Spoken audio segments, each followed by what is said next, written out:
श्री स्वामी समर्थ. जय जय स्वामी समर्थ. श्रोते हो, तुम्हा सर्वांचे आपल्या श्रवणामृत चॅनलमध्ये पुन्हा एकदा खूप खूप स्वागत आहे. मागील व्हिडिओमध्ये आपण श्रीमद दासबोध या ग्रंथामधील दशक चौथा यामधील समास 4, 5 व 6 श्रवण केले. त्यामध्ये पादसेवन भक्ती, अर्चन भक्ती व वंदन भक्ती याविषयीचे निरूपण आपण श्रवण केले. या व्हिडिओमध्ये आपण दास्य भक्ती, सख्य भक्ती, आत्मनिवेदन भक्ती व मुक्ती चतुष्टय याविषयीचे समर्थ रामदास स्वामी यांनी सांगितलेले निरूपण श्रवण करणार आहोत. चला तर मग व्हिडिओ सुरुवात करूया. श्रोते हो, तुम्हा सर्वांना विनंती आहे की तुम्हाला जर आपल्या श्रवणामृत या चॅनलवरील व्हिडिओज श्रवण करायला, ऐकायला आवडत असतील तर नक्की आपल्या चॅनलला सबस्क्राईब करा. त्याचप्रमाणे लाईक करा, कमेंट्स करा व इतरांनाही शेअर करा. चला तर मग श्रवण करूयात दशक चौथामधील समास 7वा दास्य भक्ती. जय जय रघुवीर समर्थ, श्रीराम समर्थ, श्रीराम. दास्य भक्ती. भक्तीच्या साम्राज्यामध्ये भगवंताच्या किंवा सद्गुरूच्या दास्यभावाला अनन्यसामान्य असे स्थान आहे. संत समाज सम्राट योगी कुलगुरू श्री ज्ञानेश्वर महाराज स्वतःला पदोपदी निवृत्तीदास म्हणून घेण्यात धन्य मानतात. राम हमारा जप करे हम बैठे आराम अशी भगवंतावर मोठी सत्ता गाजविणारा कबीर मै गुलाम तेरा तू साहावा मेरा असे त्याला चोरडून सांगतो. ज्याचे भक्तिज्ञान वैराग्य पाहून गाथ्याला 5वा वेद अशी सार्थ पदवी चिकित्सक मराठी माणसाने दिली, ते श्री संत तुकाराम महाराज ठासून सांगतात की तरीच जन्मा यावे दास विठ्ठलाचे व्हावे.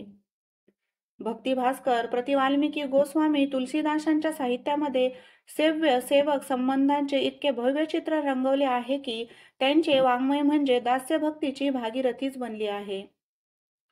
सेवक सेव्य भाव बिनु भवन तरई उरगारी असा आपला अनुभव त्यांनी स्पष्टपणे निवेदिला आहे. आणि ज्याचे वैराग्य पाहिले की शुक्राचार्यांची आठवण होते, ज्याचे अगाध ज्ञान पाहिले की वशिष्ठ मुनींची आठवण होते, ज्याची दया आणि प्रेम पाहिले की प्रभू रामचंद्रांची आठवण येते, ज्याचा संचार आणि वाङ्मय संभार पाहिला की श्री शंकराचार्यांची आठवण येते, ज्यांची अनन्य भक्ती पाहिली की श्री मारुतीरायांची आठवण येते, ज्यांची राजऐश्वर्यातील अलिप्तता पाहिली की विदेही जनकाची आठवण होते व ज्याचे व्यवहार चातुर्य तसेच वागण्याची खुबी पाहिली की भगवान श्रीकृष्णांची आठवण होते, ते श्री समर्थ रामदासाचा दास म्हणूनच अखेरच्या क्षणापर्यंत जगले. त्यांच्या नावातच त्यांनी दास्य भक्तीचा चमत्कार दाखवला आहे. रामदास स्वामी याचा अर्थ असा की मी रामाचा दास बनलो, पण त्यामुळे जगाचा म्हणजे प्रपंचाचा स्वामी झालो व जगामध्ये अकिंचन असूनही समर्थपणे मिरवलो. सांगण्याचा हेतू असा की भगवंताचे किंवा सद्गुरूचे दास्य अंगीकारल्याखेरीज भक्तीची पूर्णता होत नाही. माणसाच्या वर्तनाला ज्या प्रेरणा कारण होतात त्यापैकी स्वामीपणा व दासपणा ही प्रेरणा फारच मूलगामी आहे. प्रत्येक माणूस कोठेतरी मालकी गाजवतो व त्याचबरोबर कोठेतरी दास्य पत्करतो. एखादा मोठा सेनापती अफाट सैन्यावरती सत्ता गाजवतो, पण स्त्रीच्या पुढे अगदी लाचार होतो.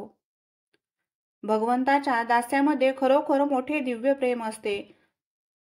तो म्हणजे भगवंत माझा आहे व मी सर्वस्वी त्याचा आहे या शुद्ध भावनेपायी स्वामीच्या सेवेशिवाय भक्ताला जीवनात दुसरा काहीही स्वार्थ दिसत नाही.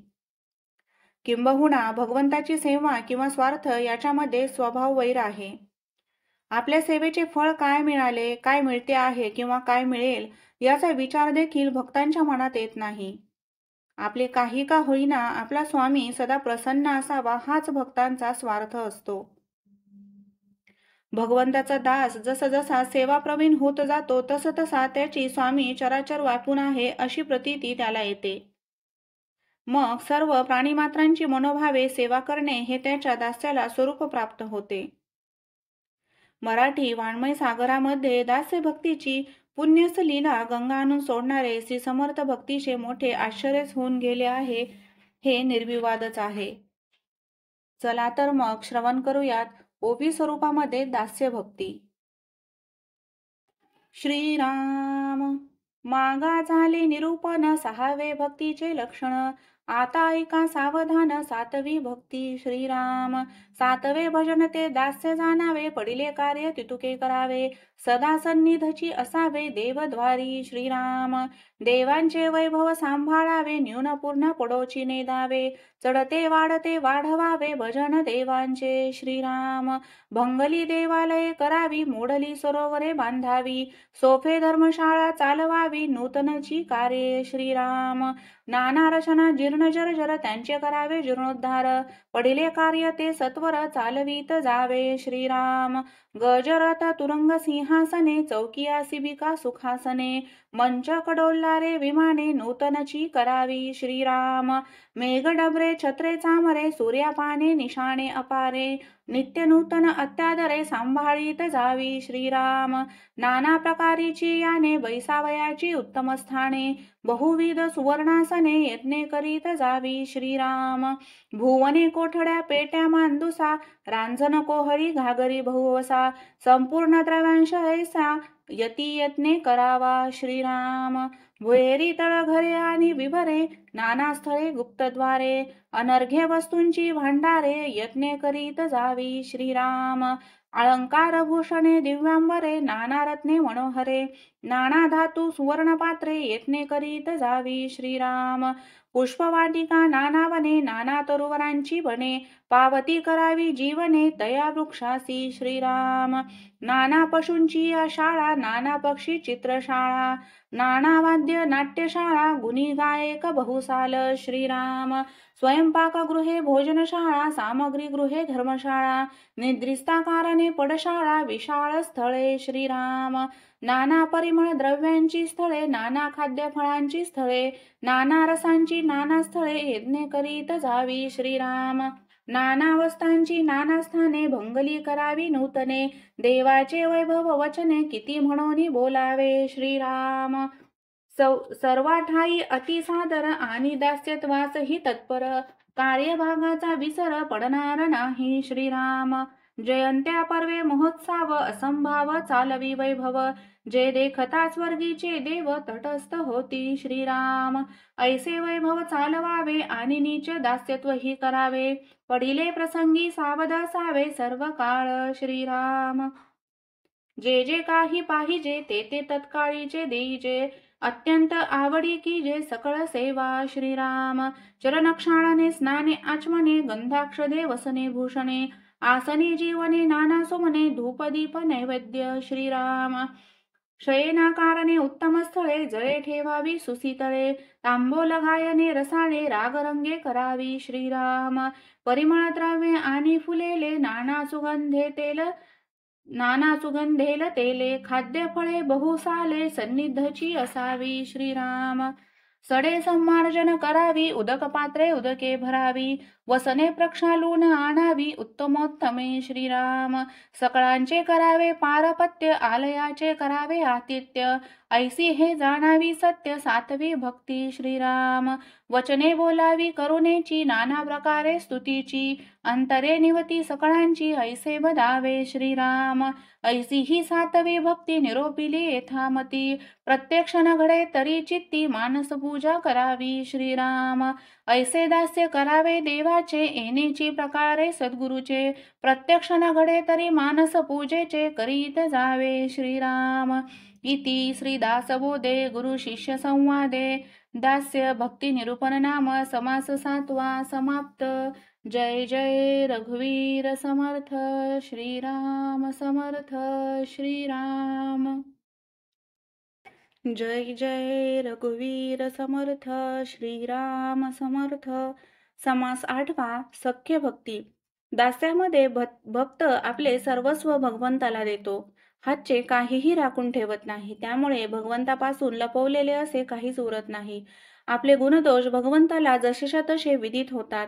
दोघांमध्ये कसलाही आडपडदा राहत नाही. सेवा केल्याविना खाणेपिणे न रुचणे, सेवा झाली नाही तर चित्त व्याकुळ होणे ही दास्यभक्तीची परमसीमा आहे. भगवंताची किंवा सद्गुरूची कीर्ती वाढवावी म्हणून खरा भक्त हा अहोरात्र खटपट करत असतो. असे दास्य करता करता भगवंताशी भक्ताचा अतिपरिचय होतो. पण त्यामधून भगवंताची अवज्ञा निर्माण होण्याऐवजी भक्तच अधिक लीन, निष्काम आणि प्रेममय बनतो. ज्ञानदृष्टीने जीवात्मा व शिवात्मा ईश्वर सखे आहेत.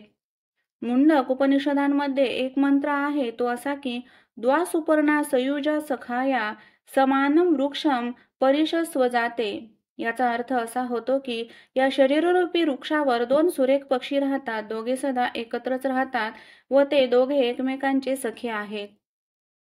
त्याचप्रमाणे भगवंत सर्व जीवांचा मित्र आहे, म्हणून दास्याचा विकास झाल्यावर दास आपले दासपण विसरत नाही, पण भगवंत आपले स्वामीपण विसरतो आणि दासाला मित्रत्वाने पाहतो.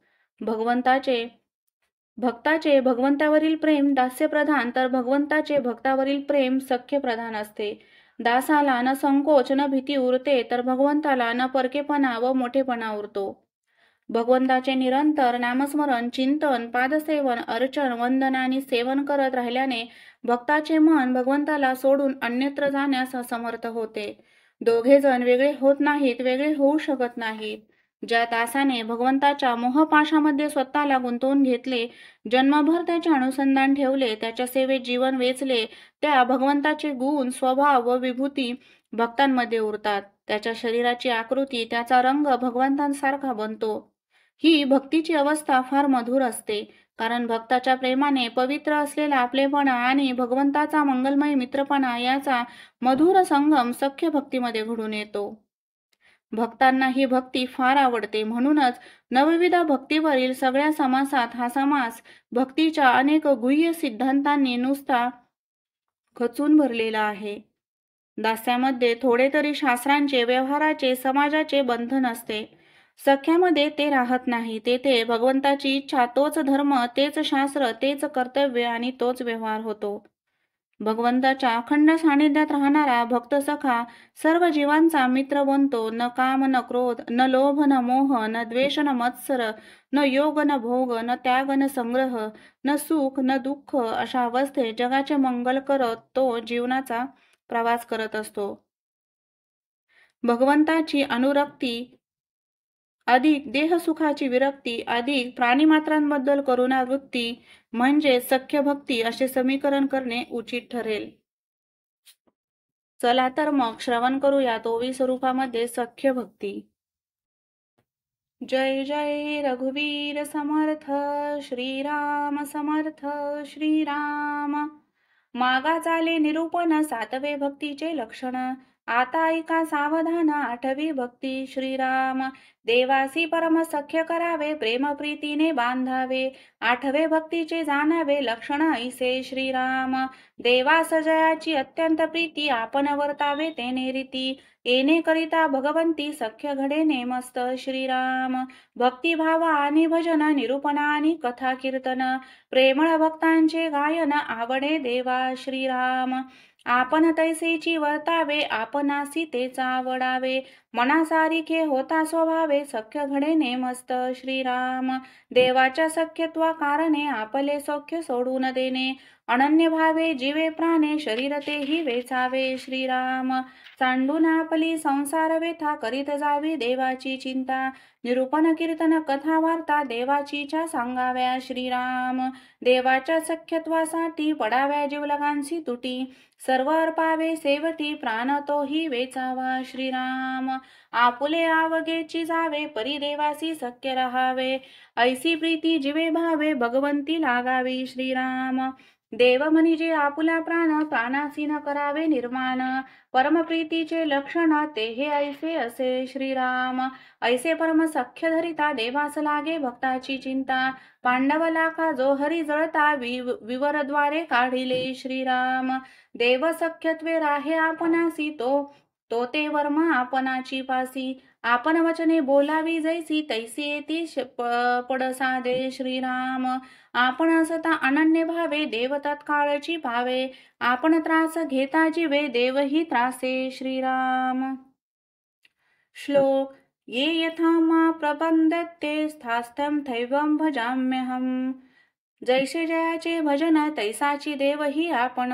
म्हणून हे आवघे जाण आपणाची पासी श्रीराम.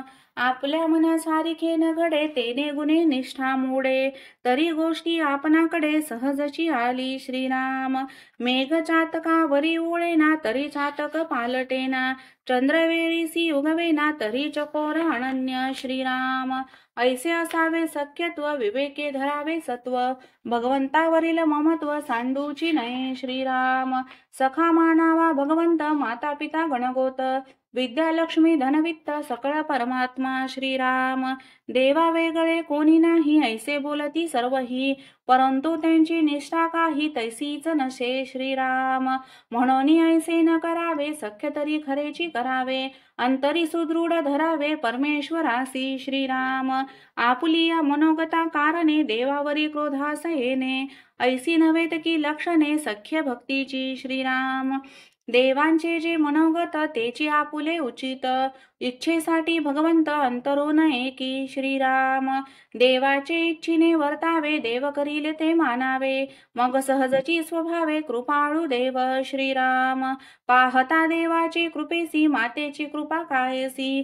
मातावधी बाळकासी विपत्ती काळी श्रीराम.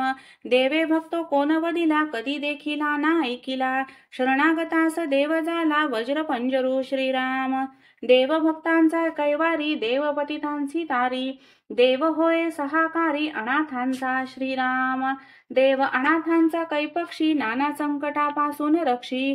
धाविन्नला अंतरसाक्षी गजेंद्रा कारणे श्रीराम. देव कृपेचा सागरू देव करुणेचा जळधरू. देवासी भक्तांचा विसरू पडणार नाही श्रीराम. देवप्रीती राखो जाणे देवासी करावे साजने. जीवलगे आवघी पुसुने नकामा नये ती श्रीराम. सख्य देवाचे तुटेना प्रीती देवाची विटेना. देव कदा पालटेना शरणागतासी श्रीराम. म्हणून सख्य देवासी करावे हितगुज तयासी सांगावे. आठवे भक्तीचे जाणावे लक्षण ऐसे श्रीराम. जैसा देव तैसा गुरु शास्त्री बोलिला हा विचारू. म्हणून सख्यत्वाचा प्रकारू सद्गुरुसी असावा श्रीराम. इति श्रीदासबोधे गुरु शिष्य संवादे सख्य भक्ती निरूपण नाम समास 8वा समाप्त. श्रीराम समर्थ. श्रीराम. समास 9वा आत्मनिवेदन भक्ती. आतापर्यंत भक्तीच्या 8 प्रकारांचे वर्णन आपण श्रवण केले. भक्तीचा 9वा प्रकार म्हणजे आत्मनिवेदन भक्ती होय.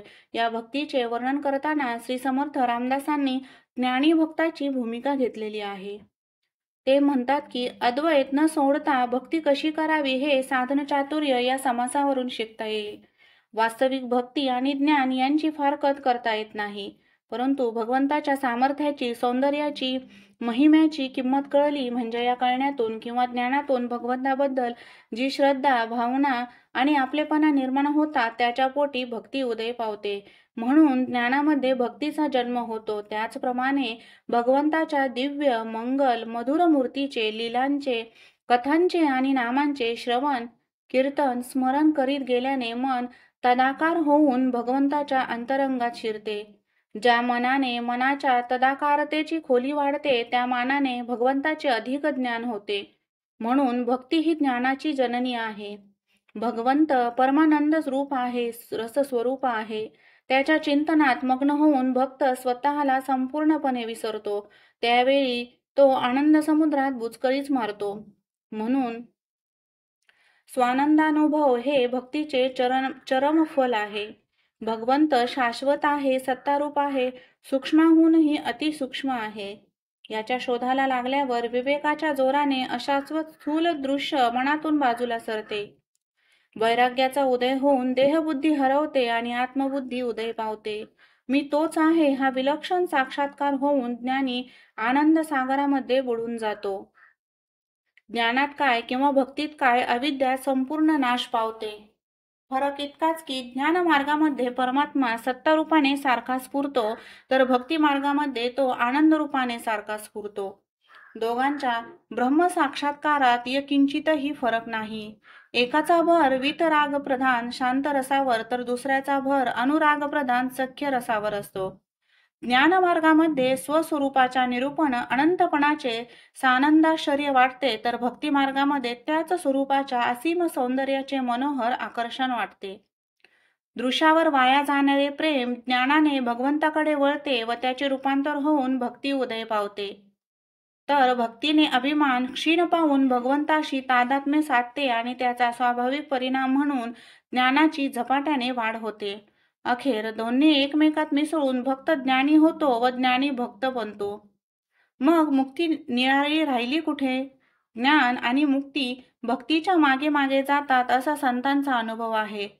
ज्ञानामध्ये आणि भक्तीमध्ये त्याच सारखाच त्याग, वैराग्य सारखेच, तन्मयता सारखीच आणि ताजेपणा व नवीनपणाही सारखाच असतो.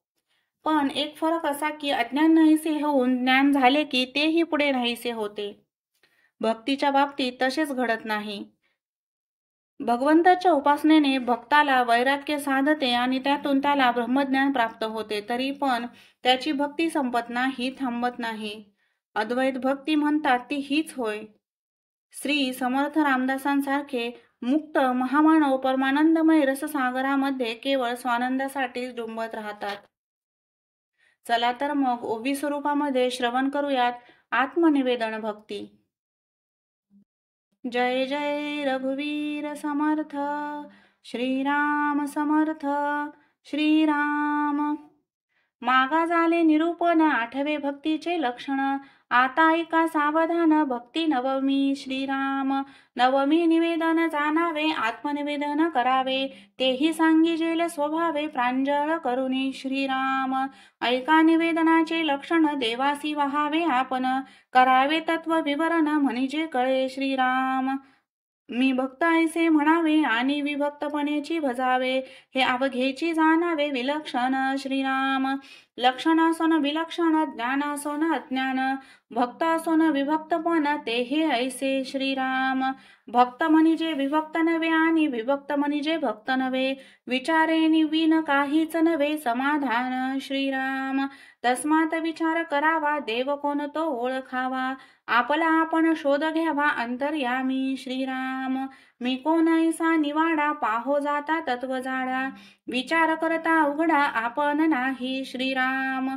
तत्वे तत्व जेव्हा सरे, तेव्हा आपण कैचा उरे, आत्मनिवेदन येणे प्रकारे सहजची आले. श्रीराम तत्वरूप सकळ भासे, विवेक पाहता निरसे, प्रकृती निरासे आत्मासे आपण कैचा. श्रीराम एक मुख्य परमेश्वरू, दुसरी प्रकृती जगदाकारू, तिसरा आपण कैचा चोरू आणिला मध्ये. श्रीराम ऐसे हे सिद्धची असता, नथिली लागे देहहंता, परंतु विचारे पाहो जाता काहीच नशे. श्रीराम पाहता तत्व विवंचना, पिंड ब्रह्मांड तत्वरचना, विश्वाकारे व्यक्ती नाना तत्वे विस्तारली. श्रीराम तत्वे साक्षत्वे ओसरती, साक्षत्व नुरे आत्मप्रचिती, आत्मा असे आदि अंती आपण कैचा. श्रीराम आत्मा एक स्वानंद घन आणि अहमात्मा हे वचन, तरी मग आपण कैचा भिन्न उरले तेथे. श्रीराम सोहम हंसा हे उत्तर, याचे पाहावे अर्थातर, पाहता आत्म याचा विचार, आपण कैचा तेथे. श्रीराम आत्मा निर्गुण निरंजन, तयासी असावे अनन्य, अनन्य म्हणजे नाही अन्य, आपण कैचा तेथे. श्रीराम आत्मा म्हणजे तो अद्वैत, तेथे नाही द्वैताद्वैत, तेथे मी पण हेत उरेल कैचा. श्रीराम आत्मा पूर्णत्वे परिपूर्ण, जेते नाही गुणागुण, निखळ निर्गुणी आपण कोण कैचा. श्रीराम त्वपदम तत्पद, असित पद निरसुनी, सकळ भेदा भेद, वस्तू ठाईची अभेद आपण कैचा. श्रीराम निरसिंता जीव शिव उपाधी, जीव शिवची कैची आधी, स्वरूपी होता दृढ बुद्धी आपण कैचा. श्रीराम आपण मिथ्या साच देव, देवभक्त अनन्य भाव, या वचनाचा अभिप्राव अनुभवी जाणती. श्रीराम या नाम आत्मनिवेदन, ज्ञानी यांचे समाधान, नवमे भक्तीचे लक्षण निरोपिले. श्रीराम पंचभूतांमध्ये आकाश, सकळ देवांमध्ये जगदीश, नवविधा भक्तीमध्ये विशेष भक्ती नवमी. श्रीराम नवमी भक्ती आत्मनिवेदन, न होता न चुके जन्म मरण, हे वचन सत्य प्रमाण अन्यथा नव्हे. श्रीराम ऐसी हे नवविधा भक्ती, केल्या पावेजे सायोज्य मुक्ती, तायोज्य मुक्तीचा कल्पांती चळन नाही श्रीराम, तीही मुक्तीचा आहे चळन, सायोज्य मुक्ती अचळ जान, त्रैलोक्यास होता निर्वाण, सायोज्य मुक्ती चळेना श्रीराम, अवघिया चत्वार मुक्ती वेदशास्त्रे बोलती, तयामध्ये तीन नासती, चौथी ते अविनाश श्रीराम, पहिली मुक्ती ते स्वलोकता, दुसरी ते समीपता, तिसरी ते स्वरूपता, चौथी सायोज्य मुक्ती श्रीराम, ऐसिया चत्वार मुक्ती भगवत भजने प्राणी पावती, हेची निरूपण प्रांजळ श्रोती, सावधाना पुढे परिसावे श्रीराम इति श्रीदासबोधे गुरु शिष्य संवादे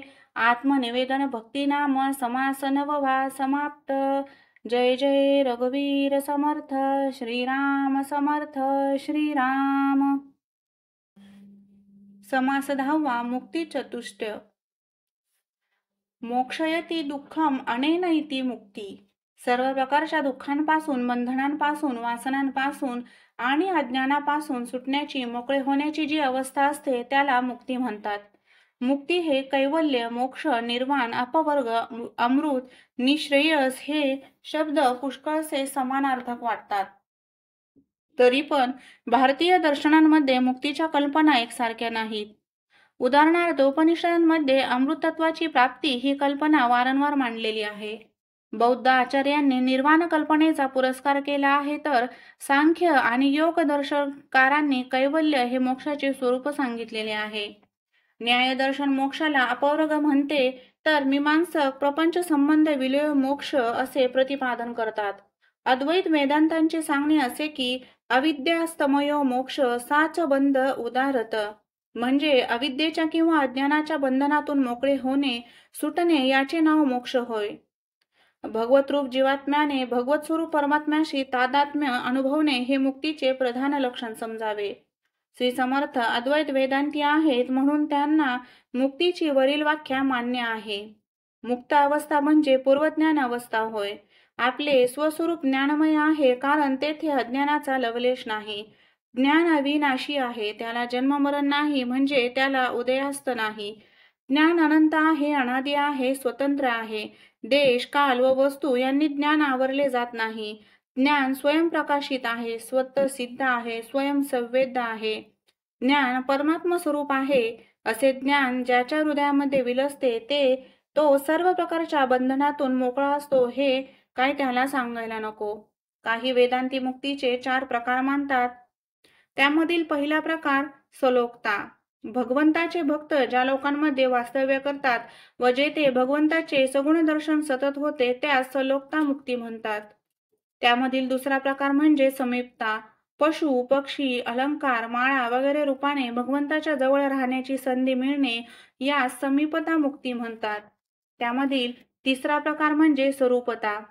भगवंताच्या चिंतनाने भगवंतासारखे रूप होऊन त्याच्या पार्षदांमध्ये म्हणजे निकटच्या सेवकांमध्ये स्थान मिळवणे ही स्वरूपता मुक्ती होय। त्यामधील चौथा प्रकार म्हणजे सायुज्यता। उपासना करता करता अभिमान संपूर्णपणे गलित होऊन भगवंताशी तदाकार होऊन जाणे ही सायुज्य मुक्ती होय। श्री समर्थ रामदासांनी याच मुक्तीला खरी मुक्ती मानलेली असून तत्वज्ञान दृष्ट्या तेच तर्क शुद्ध आहे। भक्तीचा संपूर्ण उत्कर्ष होण्यास अद्वैत सिद्धांत सोडावा लागतो, हा एक मोठा गैरसमज आहे। निरतिशय प्रेम हा भक्तीचा प्राण असतो। प्रेम वस्तूशी संपूर्ण एकरूप होऊन जाणे हा प्रेमाचा परमोत्कर्ष समजतात। हे जर खरे तर भगवंतावर प्रेम करता करता भक्त भगवत स्वरूप बनतो, स्वतः भगवंतच होतो असे म्हटले तर त्यात गैर काही नाही। शिवाय थोर भक्तांचा अनुभव देखील असाच आहे, म्हणून सायुज्य मुक्ती हीच सर्वश्रेष्ठ मुक्ती मानतात। भक्तीमध्ये मोठे माधुर्य आहे यात शंका नाही, परंतु त्यास ज्ञानाची पार्श्वभूमी असल्याशिवाय या जगात भक्तीचे जितके कार्य व्हावयास हवे तितके होत नाही।